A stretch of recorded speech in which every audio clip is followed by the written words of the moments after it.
Bonjour et bienvenue sur Histoire d'entreprendre. On dit souvent que le bonheur n'est pas au sommet de la montagne, mais dans la façon de la gravir. Et pour passer du zero to one, nos entrepreneurs ont créé leur secret sauce pour avoir des clients, générer du CA, mais surtout générer de la croissance. Aujourd'hui, nous avons le plaisir d'accueillir en humaniste un scientifique. J'ai le plaisir d'accueillir Benjamin Rassa. Bienvenue, merci beaucoup, en tout Top. cas ça fait plaisir. Top. Quelle belle description. Humaniste, je ne m'attendais pas, mais scientifique, Alors, plutôt. vu ce que tu fais, on verra pourquoi le mot humaniste. Parce que j'ai pas trop connu d'entreprise à faire ce que tu fais. Ouais. Donc, peut-être dans un premier temps, tu peux te présenter, ton parcours et qu'est-ce que tu fais. Pas de souci. Dis-moi. Mais c'est vrai, maintenant que tu le dis, à chaque fois ça me paraît naturel de parler de ce que je fais et je me dis les gens vont comprendre, etc. Mais c'est vrai que j'ai toujours cette question de se dire c'est assez atypique ce que tu fais et forcément ça pose question. Benjamin Rassa, j'ai créé la société Colabi en 2015. Bon, l'idée en 2015 et la société a été créée en 2018 avec mon associé et ami de longue date Dimitri. Et donc on a créé une solution à destination de SN, hein, que tu connais, Ouais. hein, Bruno? Même très bien. Très bien. Des sociétés de services en informatique type Capgemini, Sopra Steria. Et en fait, on engage des collaborateurs qui se retrouvent entre deux missions, qu'on appelle communément intercontrat, au profit de projets associatifs. Il faut savoir que dans le milieu des associations, c'est compliqué de chercher de la tech, parce que tu les trouves où, à part chercher des bénévoles qui ont du temps à donner, ou passer par la prestation de services. Les associations n'ont pas les moyens, et encore moins en 2026. Et le concept, c'est qu'on passe par un dispositif qui fait fureur et qui continue à se démocratiser, le mécénat de compétences, qui permet tout simplement aux entreprises de pouvoir donner et prêter de la compétence sur le temps de travail des salariés. Ok, très bien. Et donc, mécénat de compétences, en gros, comme tu dis, c'est occuper le temps d'intercontrat pour œuvrer dans quelque chose de bénéfique pour la société, etc. Mais imaginons que je travaille sur le site internet d'une association. Ouais. J'ai une mission. Hmm. Comment je peux avoir, moi, association, un site qui va bien fonctionner, puisque le temps que tu as alloué à cette association était peut-être de 1-2 heures, je sais pas, Oui. une semaine. Je suis d'accord avec toi. C'est vrai que... Alors, en fait, déjà, je vais reprendre les bases. C'est que le mécénat de compétences, c'est pas forcément que pour les intercontrats. En fait, déjà pour positionner, tu as du mécénat financier, hein, tu as des entreprises ou même des particuliers qui donnent de l'argent au profit d'associations. Le mécénat de compétences, c'est le principe même de donner du temps pour une association, que ce soit, comme tu l'as dit, une demi-journée, quelques heures ou plusieurs semaines. Le format Colabi, en fait, il est vraiment très précis et très cadré. C'est que nous, on travaille uniquement avec des collaborateurs et des compétences de personnes qui peuvent à minimum allouer une semaine ou plusieurs semaines au sein d'une entreprise, au sein d'une association. Et si tu veux, nous en fait on joue le rôle d'intermédiaire, c'est voilà, une association qui, comme tu le cites, a un exemple de projet site internet, on vient étudier avec elle quand même le besoin, donc on cadre, tu vois, si c'est pas vraiment, Ok. si c'est un projet trop WordPress, c'est sûr que ça va être plus compliqué parce qu'ils ont déjà peut-être des solutions en direct. Par contre, sur un truc un peu plus technique, un peu plus pointu, suite à cette analyse, on voit si on a les compétences en interne pour l'accompagner. Et voilà, nous, on joue vraiment le rôle clé entre la mise en relation des entreprises qui ont les compétences tech, c'est-à-dire que plusieurs entreprises peuvent collaborer ensemble pour aboutir à ce projet. Et nous, en fait, on assure tout simplement le suivi, la bonne continuité avec nos associations partenaires quant au fait que le projet va être abouti. Et pour arriver à un projet comme ça, tu as un passé peut-être dans les ONG, comment tu arrives à te dire, ok, moi je vais travailler sur un projet qui est assez associatif et on sait que c'est compliqué. Ah, il est peut-être là le côté humaniste alors du coup. Non, du tout. Non, moi je t'avoue que je ne connaissais pas, c'est une très bonne question parce qu'en fait de base je suis pas du tout issu du milieu associatif. En fait j'avais déjà une conviction plutôt dans le monde du travail pour avoir passé quelques années dans une société de services. Et en fait, de fil en aiguille, j'ai été amené à rencontrer Suzanne Barthélémy, qui est la présidente du Centre toulousain du bénévolat à Toulouse, qui m'avait déjà expliqué la complexité de trouver des bénévoles. Et en fait, je sais pas, c'est vrai, parce que moi, ce que j'adore faire, hein, c'est appeler les gens, voir les problématiques qu'ils rencontrent, etc. Et pour en compter déjà quelques associations sur Toulouse qui, quand même, en fait, portaient des projets tech. Tu vois, tu as des exemples. Je vais te citer une, Emerga. Donc, c'est une association qui travaille un petit peu contre la. Si je me rappelle bien, c'est dans l'univers donc, de tout ce qui va concerner l'enseignement. En fait, ils travaillent sur une application mobile. Donc, de base, en fait, ils avaient déjà le projet. Et en fait, c'est en les appelant, ils me disaient, en fait, oui, effectivement, on a quelque chose de technique. C'était des bénévoles, donc des anciens aussi, comme moi, qui sortaient d'une école informatique et qui essaient de construire quelque chose. Attends, tu as fait une école d'informatique et tu fais ce projet? Mais souvent, les informaticiens, ils sont un peu dans leur monde, un peu... Ouais. En fait, je pense que il y a beaucoup de choses qui s'accélèrent, tu vois, post-Covid. Trouver du sens, tu sais, aujourd'hui, c'est quelque chose quand même d'hyper important et hyper captivant pour pas mal de monde. Et étonnamment, tu as des filles et des gars qui sortent d'école et qui ont envie de donner, tu vois. Et je pense, je sais pas, c'est de fil en aiguille, Ok. donne du temps. Tu vois, j'ai une ex-salariée aujourd'hui qui a travaillé pour une association dans le mécénat de compétences et aujourd'hui est bénévole pour cet asso, tu vois. Donc, il y a Donc, en quand gros, même une volonté de pouvoir, même si tu gagnes pas d'argent, Ouais. de donner de son temps pour essayer d'aider un projet d'intérêt général, pour aider Je le comprends monde tout au à fait, global, hein. quoi. Parce que c'est vrai que le côté des ESN, parfois, ça peut repousser les gens. Et avoir une ESN, et moi j'en ai connu une, qui... Je la connais. tu la connais aussi? Qui donne du sens, qui essaye de comprendre ses salariés, qui... Hmm. Bon, je vais pas citer de nom, mais on peut le citer. Bah oui, Bah tu oui, peux. Labsoft, pour moi, franchement, pour moi, ça a été l'une de mes meilleures expériences en ESN. Parce que tu as ce côté assez humain et le fait qu'on m'ait proposé, parce que voilà, j'ai pu travailler donner un peu de mon temps à Colabi. Ton nom me Et disait quelque chose, je m'en doutais bien. C'est moi qui fais l'interview, du coup. surprise! Ouais. Donc je connaissais et de voir que tu as des entreprises qui pensent aussi au côté humain, moi j'ai trouvé ça top, tu Hmm. vois. Ouais, Et mais c'est bizarre parce qu'en fait, même moi, dès le début, ça me paraissait juste évident en fait de pouvoir proposer ça, quoi. ouais.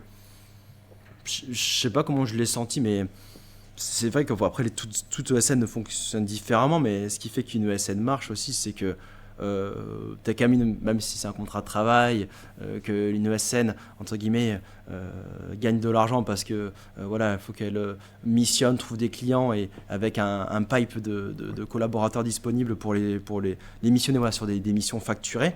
Il y a quand même cette relation hyper primordiale entre le manager et le collaborateur et de pouvoir permettre de s'exprimer, de faire des choses différemment parce que c'est vrai que la compétence que tu as dans une ESN, ce que tu as envie de faire en tant qu'individu et la manière dont tu vas être inséré dans ce milieu économique, l'équation elle est jamais évidente. Et je pense que tu vois, avec ce que j'ai pu vivre en rencontrant des assos, je me suis dit mais il y a tellement d'opportunités en fait de pouvoir allouer tu vois, d'avoir en fait ce que j'ai kiffé au moment où j'ai créé Colabi, c'est pouvoir dire, mais en fait, on peut le faire. C'est que tu peux activer un switch et dire, mais en fait, voilà, plutôt que se prendre la tête où il y a des blocages, prenez le temps de réfléchir. Nous, on a des projets pour des assos. Tu peux construire quelque chose, ça va faire du bien aux collaborateurs. Il va monter en compétence sur le truc. Et ça va. Voilà, le but, c'est d'avoir une cohésion très forte et limpide en fait entre ton manager et toi. Donc Mais, peut-être que ce que tu as ressenti chez Labsoft justement c'était Mm. ce côté-là et que Ouais. même si c'était client chez moi, ils étaient hyper transparents avec nous et ce qui a fait que ça a très bien matché aussi, tu vois, dans la relation. mais tu sais, il y a une sorte quand même de dualité entre faire du bien aux autres, donc aller travailler pour une association, et gagner de l'argent. Et je pense notamment aux projets internes que l'on met en place avec Mm. les CIR, les Oui. crédits impôt recherche. Ouais. Donc ma question c'est pourquoi une ESN va aller te demander tes services Mm. alors qu'elle pourrait mettre ses employés avec un poste, avec un doctorant pour créer un projet, entreprise, je sais pas quoi. Tu vois. Et toi, par exemple, tu as déjà fait du crédit impôt recherche au sein de Labsoft, par exemple? T'as- Alors moi non, parce que j'ai travaillé avec vous Oui. et après j'ai eu des missions.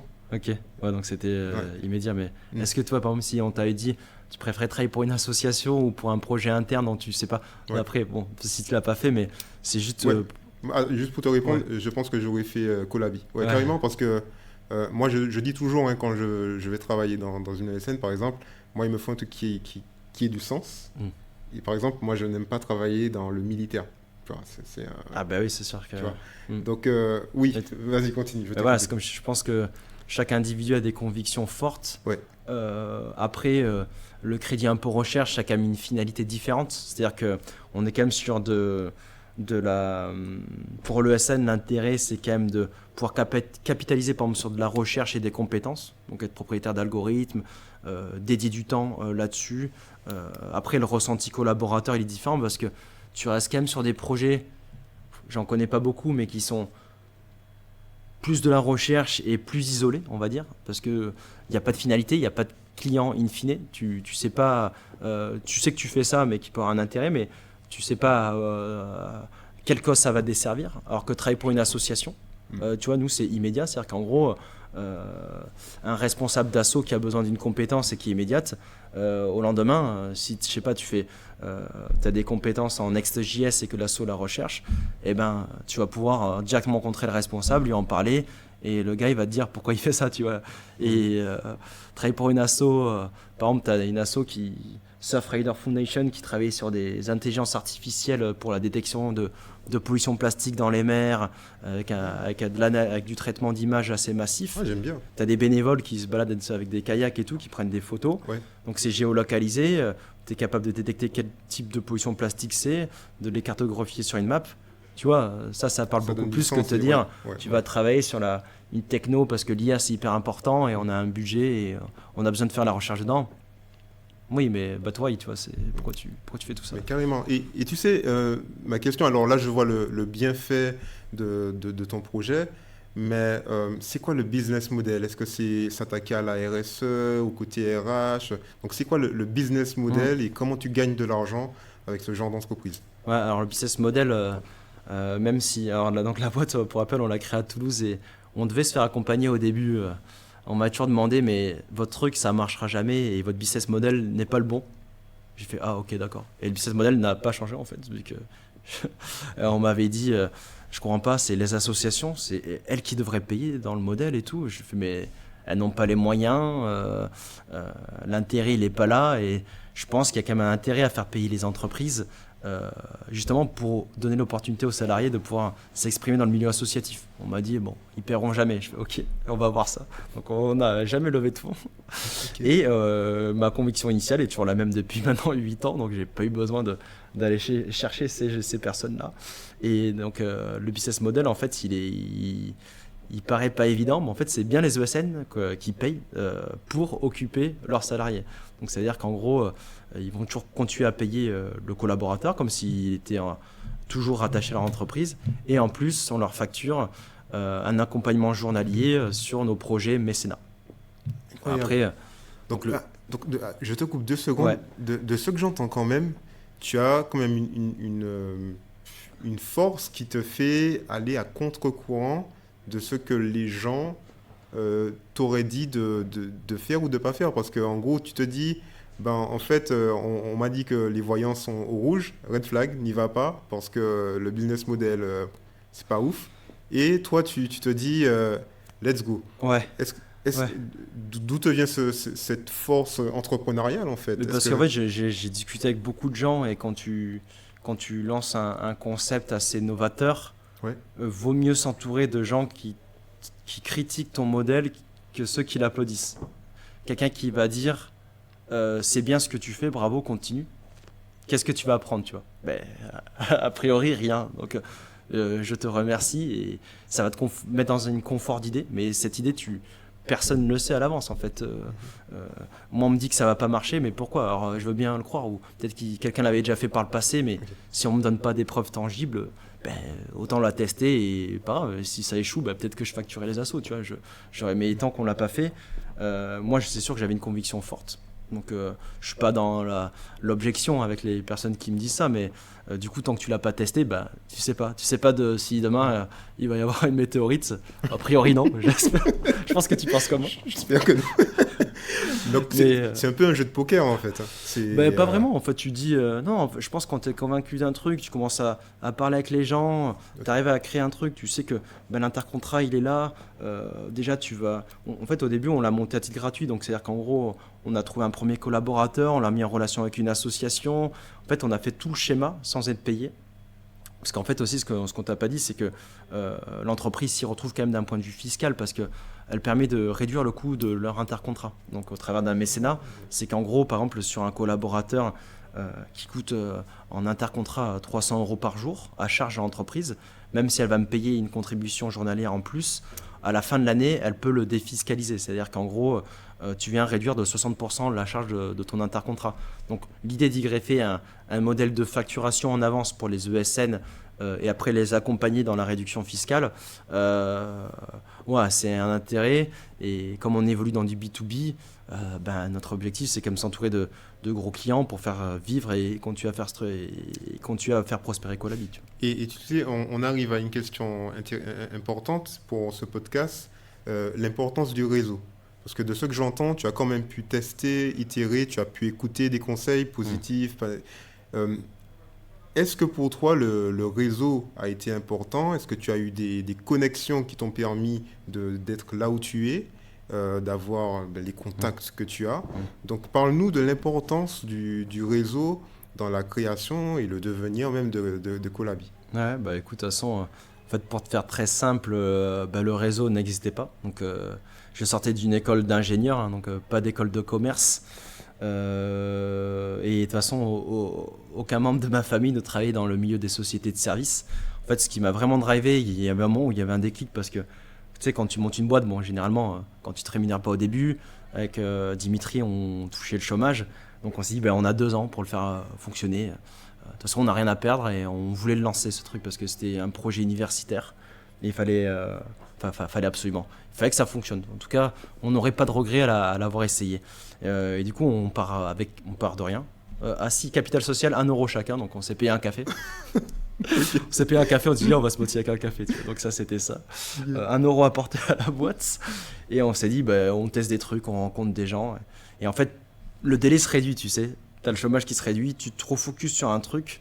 Et là, on s'est pris des murs, tu vois. On s'est dit, il faut qu'on fasse un truc. Le premier déclic, ça a été mes grands frères, donc Bastien et Benoît, que je remercie. Parce qu'ils m'ont quand même pas mal accompagné. Parce qu'ils ont vu la deadline arriver, ils ont dit, il faut faire un truc et tout. Mon grand frère avait monté une boîte avant, donc il savait qu'il fallait attaquer un petit peu. Donc tu prends le téléphone, t'appelles, et je sais pas, en fait, même si j'ai pas eu tout la fibre commerciale, je me suis lancé. Et en fait, tu découvres des gens. En fait, avant de vendre, tu découvres des gens, tu découvres leurs problèmes. Et en fait, c'est vrai que l'intercontrat, dans une ESN, elle est quand même il est présent, c'est structurel. Donc, en fait, tu amènes les solutions. Et j'ai travaillé un discours commercial assez percutant parce que je leur vendais le fait via LinkedIn, via des messages assez massifs, via des outils qui sont pas trop mal d'ailleurs. L'automatisation, voilà ce que j'ai. Eh oui. Tu voulais faire de la repub. Salut toi non. Salut toi non. L'Emlist. Non, Walaxy était très bien. D'ailleurs, ça s'appelait pas Walaxy à l'époque, ça s'appelait Prospectine. Ok. Je suis un vieux, tu vois. Et en gros, Prospectine, enfin Walaxy, pas mal pour En gros, ce que je disais, c'est bonjour, tout simplement. Avez-vous des consultants disponibles? Question de dualité, une ESN a forcément des consultants de disponibles. Et je leur dis, voilà, j'ai des projets pour vous. Le flou total, tu vois. Et du coup, là, tu as des numéros de téléphone, ils t'envoient tous leur numéro de téléphone parce qu'ils pensent que c'est un projet concret, facturable et tout. Et du coup, là, après, tu les accroches. C'est là où tu mets un peu d'émotionnel, un peu de trucs, ils connaissent pas. Et du coup, tu as cette nouveauté qui fait que là, le réseau s'est vachement imposé.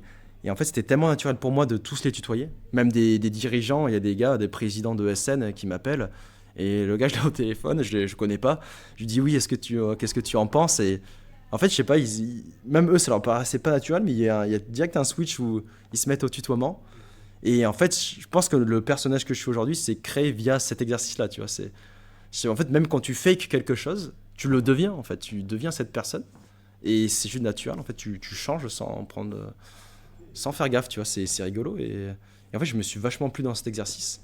Et j'ai bombardé. Et puis, voilà, et les ESN se parlent entre elles. Et il y a quand même une sorte d'image forte de ta personne envers elle. Et vu que le produit marchait bien, ce qu'on a proposé fonctionnait, il y a quand même une stature qui s'est posée, tu vois, de l'image de marque Colabi, quoi. Top, génial. Bon, alors tu sais, là on est déjà à 20 minutes. Ah ouais. Putain, on s'en va. Tu vas être En bonne psychologue, compagnie. tu peux me faire parler. Alors, Tu me tu dis sais, si je parle trop, j'arrive. non, au contraire, c'est super intéressant. En plus, comme je te dis, c'est assez atypique ton type d'entreprise qui parie sur des associations. Ouais. Franchement, genre, je n'ai pas croisé de choses aussi atypiques que toi. Ouais, bah, Donc, écoute, bah cool. et qui apportent du bien, tu vois. Et Ouais. moi, j'aime bien ces projets qui ont du sens, qui apportent à la société. Donc, tu sais, nous, ce que l'on aime faire à Histoire d'entreprendre, Ouais, dis-moi. c'est connaître un peu le mindset de nos podcaster. Donc, on a mis en place 2 petits jeux. Ok. Ok. Donc, le premier, tu vas devoir choisir à travers 3 jeux Ok. et montrer. C'est ça là, ce qu'il y a sur la table là? Voilà, c'est ça. Ok. Et tu montres à l'audience le jeu et j'explique et après, let's go. On est parti. Ok, on fait un tirage au sort. On a... Vas-y, hein, si. Je regarde. Ah ouais, ça va être pas mal. Non, j'en ai un bien là pour toi là, je pense. Vas-y, Tu sais, vas-y. il va bien te faire kiffer. Let me see. Ok, Mensonge ou vérité? Ok, mensonge ou vérité. Donc en gros, c'est très simple. Tu vas me dire une histoire vraie, une histoire fausse. Bien sûr, tu me dis pas laquelle est vraie, laquelle est fausse. Et moi, je vais devoir te questionner pour savoir Ok. laquelle est le vrai, laquelle est fausse. Ok. Ça marche? Ok, vas-y. Ok, top. On lance le générique et on est parti. Allez, ça générique.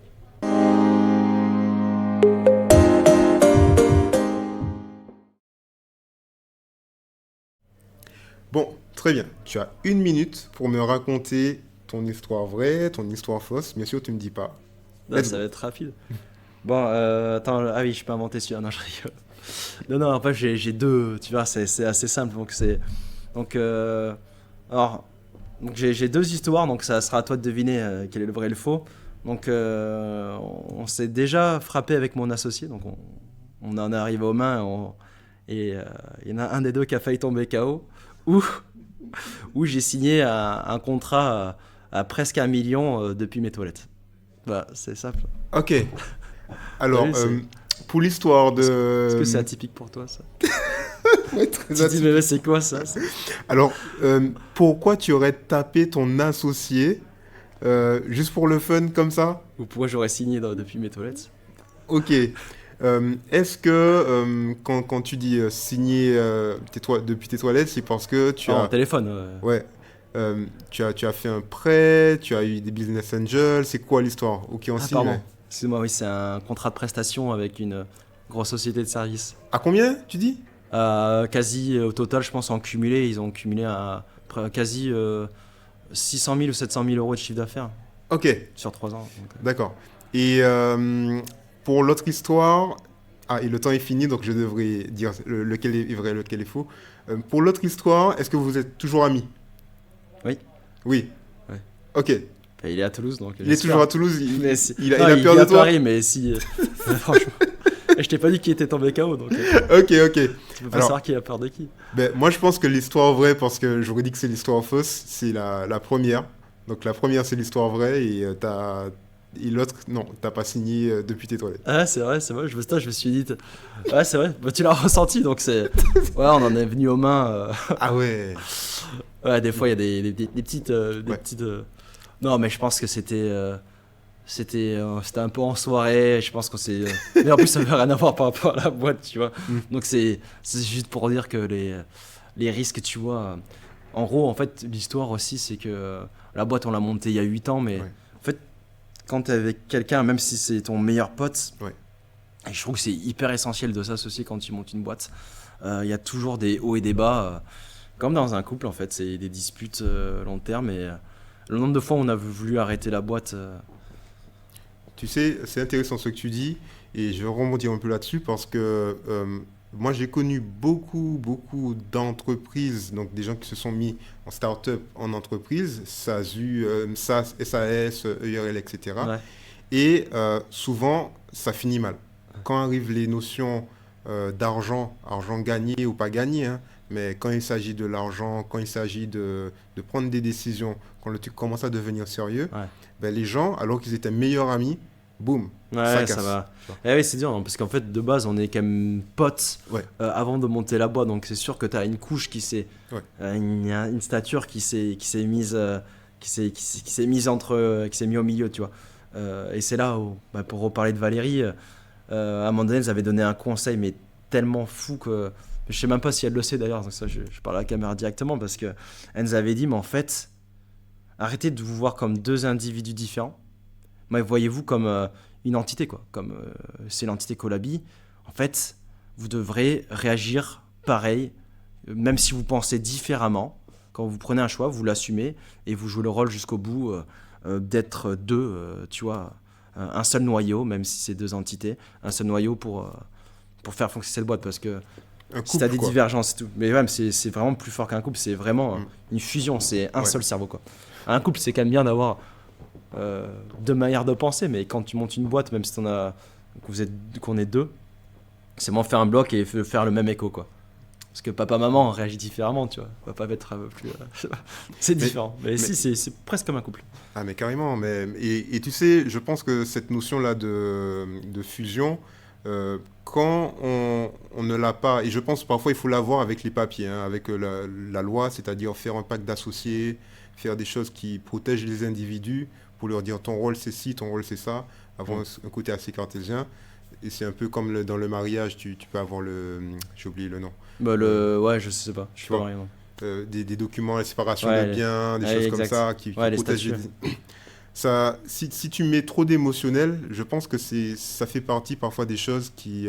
Et ben bizarrement, pour te contredire, pour être Ok. encore atypique, c'est que Ouais. nous, en fait, on n'avait même pas de pacte d'associés au début. D'accord. Et en fait, on a tout fait à confiance, quoi. En fait, c'est bon, Incroyable. si, il y a eu des pactes, hein, bien entendu, mais il y a eu un pacte qui a été signé, mais on a la boîte, en fait, on l'a gérée à deux, on l'a modifiée. Il n'y a pas eu une puissance au-dessus de l'autre. On a toujours réussi à s'entendre, et ça, c'est complètement fou. Et on est encore C'est hyper. rare, ça. C'est fou que c'est continu, mais justement, c'est Oui. pour ça qu'il y a des moments de tension. C'est Ouais. juste pour mettre les choses à plat et dire t'es Eh par ben. terre et tu lui dis non, je rigole.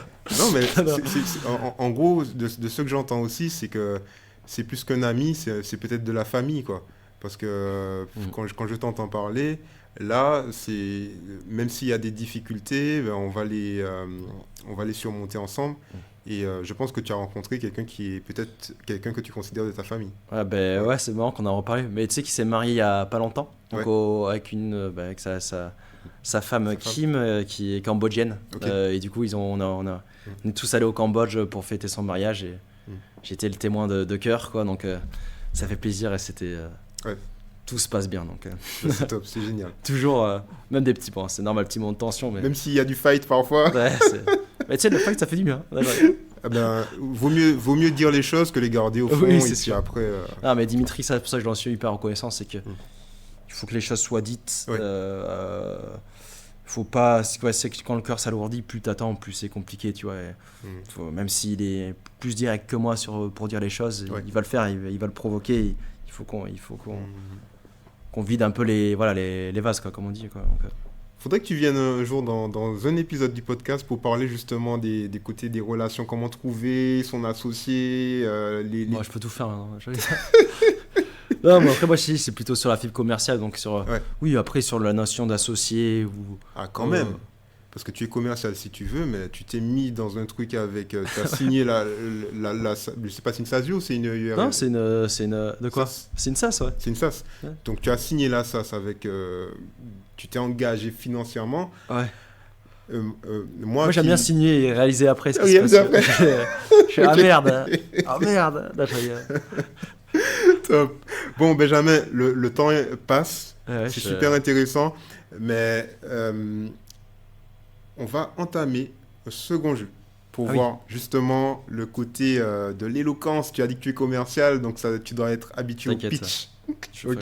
C'est pas du pitch, c'est facile ton jeu. Donc là, tu vois, tu as les lettres dans l'alphabet, c'est ça? Ouais, c'est quoi? Il faut connaître les lettres dans l'alphabet, il faut le réciter à l'envers ou... Voilà, c'est ça. Ou sauter une lettre sur deux, ça je sais faire. Modulo 2, toi qui es scientifique. Modulo 2, je sais même plus ça. Oui, bah, t'en sautes deux, quoi. Donc, tu peux nous montrer, et le jeu, on va le montrer, ça s'appelle... L'ABCDR. L'ABCDR. Donc l'abécédaire, c'est quoi? C'est je vais commencer mon dialogue par la lettre A. Ok. Ok. Alors, comment vas-tu? Et toi, tu vas commencer Bien, par... et toi? Voilà, c'est Mais ça. bon, est-ce qu'on va être si gentil? Je sais pas. Hein? Est-ce qu'on sera si gentil dans le dialogue? Je sais pas. C'est trop évident, bien, et toi? Ben, tu sais, advienne que pourra. Il est trop fort, en fait. T'as entraîné, moi, non? Hein? T'as entraîné, moi, non? Non, Ah, Donc, on lance et on y va. Ok, parfait. Top. Ok.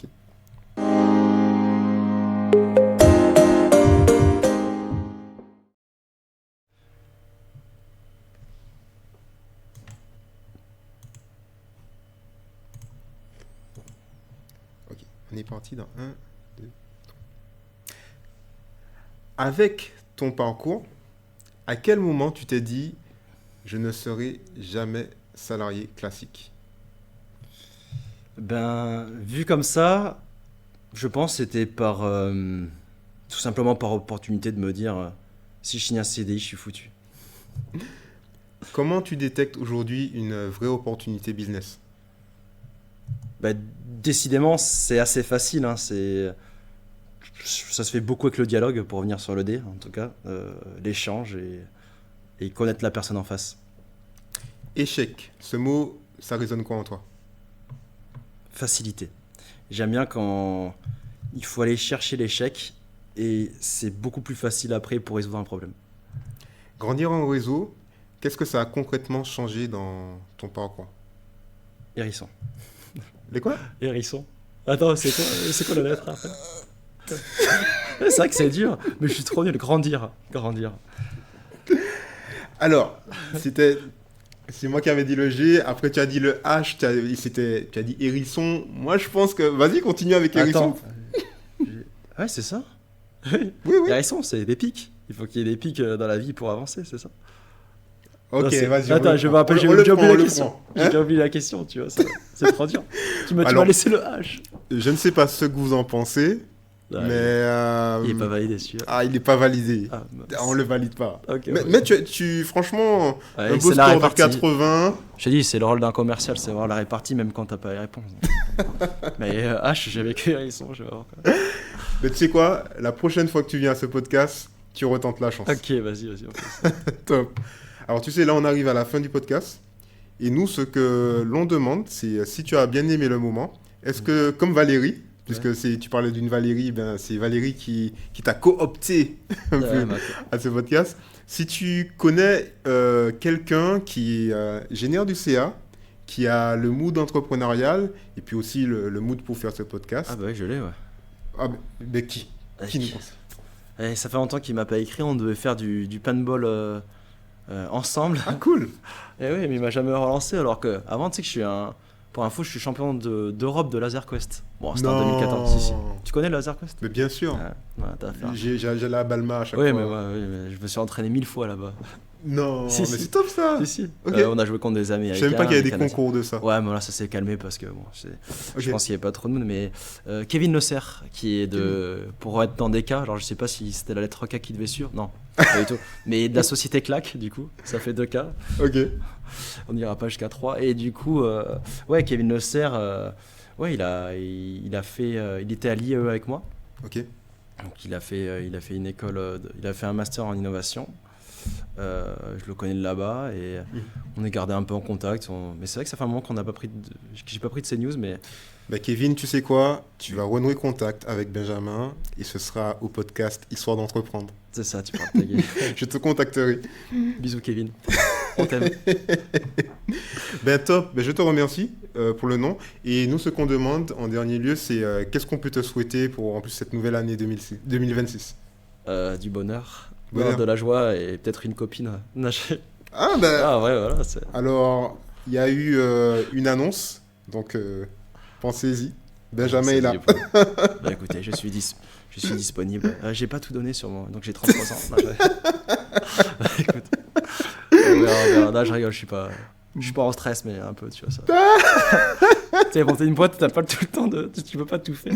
Non, mais tu sais, par contre, ce truc-là de le côté avoir du temps pour soi, Oui. tu vois, et non pas du temps pour ce monstre que peut être sa boîte qui prend tout ton temps, qui prend tout. Ouais, C'est pas simple, hein. Tu vois, le côté, ouais, ce c'est vrai, je qu'on suis n'en a pas d'accord. parlé, gérer parfois une vie de famille, gérer vie personnelle, gérer les soucis de la boîte. Ah ouais, Parfois, on c'est se pour ça. perd dans tout ça. C'est pour ça que quand même je suis Et reconnaissant de l'avoir monté le plus tôt possible parce que même si on te dit tu peux monter une boîte quand t'as 40, 45 ans, bah ouais, pas forcément vrai pas parce que forcément. Non. t'as des dettes, t'as un confort qui s'installe, Oui. une stabilité, bousculer, repartir de zéro, enfin repartir de zéro dans le sens tu changes ton mode de vie, ça peut être compliqué. Tu Mhm. vois, j'ai une amie qui elle a quitté son travail pour monter aussi de manière indépendante son truc.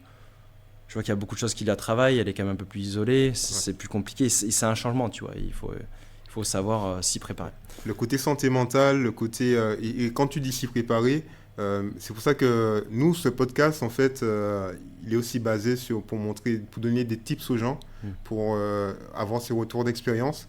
Et puis aussi montrer, c'est pour ça que je te posais la question du réseau, montrer que il ne faut pas aller entreprendre seul. Tu Oui, vois. bien sûr. Il ne faut pas s'enfermer dans sa chambre et puis se dire, ouais, j'ai l'idée du siècle, et puis sortir une fois qu'on a le produit. Et souvent, ça amène des choses assez négatives Mm. parce qu'une entreprise sur 1 milliard, je dis Ouais. n'importe quoi, fonctionne. Ça peut amener des choses assez négatives alors que c'est une aventure Mm. humaine qui peut, même si réussite ou pas, amener beaucoup, beaucoup de bonnes choses. Tu Ouais, vois. ça, je suis d'accord. C'est vrai que, Mm. bah, de toute façon, c'est comme pour tout, hein. Ouais, Une idée ne fonctionnera jamais seule. Tu as besoin d'en parler aux gens, même si elle n'est pas encore structurée, et de la faire confronter. Et dans les rencontres, c'est tombé bien parce que je pense que j'étais dans une phase où, pareil, je me suis jamais réellement exprimé aussi sur ma posture de chef d'entreprise. Mais tu vois, l'exercice que je fais aujourd'hui, en fait, je suis hyper reconnaissant. Ça fait quand même du bien, tu vois, mhm. bah, déjà te connaître déjà avant et en fait Ouais, te dire mais mince, en fait il fait ça maintenant, il a ben sa boîte, oui, c'est cool. Et non, et là-dessus je te rejoins à 100%, quoi. ben top, top. Ben, Benjamin, on te souhaite une fois de plus beaucoup de bonheur, Merci. j'ai bien retenu, et j'espère te revoir peut-être dans un autre épisode. Ouais, bah, avec grand plaisir, tu me diras. Top, top. Et j'espère que vous avez aimé cet épisode avec Benjamin, et je vous dis à bientôt. Ciao.